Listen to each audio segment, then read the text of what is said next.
আমার পরিচয়টা দিই। আমি এই মুভমেন্টে আমি হবিগঞ্জ জেলার প্রধান সমন্বয়ক ছিলাম। আমি বৈষম্য ছাত্র হবিগঞ্জ জেলার বর্তমান সেক্রেটারি এবং এখানে আমার 17 জন ভাই শহীদ হয়েছে। আমরা বানিয়াচঙ্গে তানাকে পুড়িয়েছিলাম, আমাদের প্রতিবাদে আমাদের ভাই 9 জনকে হত্যা করা হয়েছিল। এই হবিগঞ্জের ছেলে আমরা এখানে দাঁড়ায় আছি। আপনি এটা কি মিনিং আমি বুঝি না, আমি বুঝতে আসছি। হবিগঞ্জে ঘুম থেকে উঠে যা পেয়েছি তা পড়ে চলে এসেছি। আপনি আমাকে বুঝান এটা, যে এই কথা আপনি কেন বলেছেন যে আন্দোলনকারী হয়েছে তো কি হয়েছে, ও ডেভিল ছিল। তার আমরা কমিটিতে দেখি। আপনি কমিটিতে দেখেছেন, আপনি কি মানে এই ছবি ভিডিও দেখেন নাই? এতগুলো পাঠানো হয়েছে আপনি দেখেন নাই? সার্টিফিকেট পাঠায় নাই, আমি পাঠাই নাই। পাঠাবার পর তো দেখছি, এর আগে তা আপনি ওদের কি বলেছেন? আপনি জোর করে চালান দিয়ে দেন।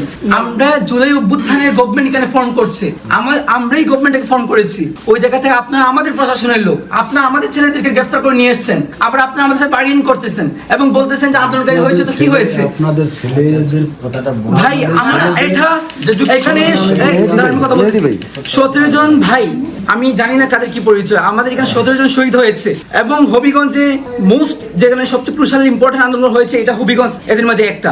বানিয়েছিল আমরা টানা কিন্তু পুড়িয়ে দিয়েছিলাম, এসআই সন্তুষ্টি কিন্তু আমরা জ্বালাই দিয়েছিলাম। আপনি আসছেন, ঠিক আছে, তো ওই জায়গা থেকে কোন সাহসে নিয়ে কথাটা বললাম আমি জানতে চাই আজকে। আমি স্ট্রিক্ট এখানে এসেছি, আমি স্ট্রিক্ট এখানে এসেছি। আমার বলতে হবে আমার বাইকে এখানে গ্রেফতার করা হয়েছে এবং কেন বার্গেনিং করা হলো।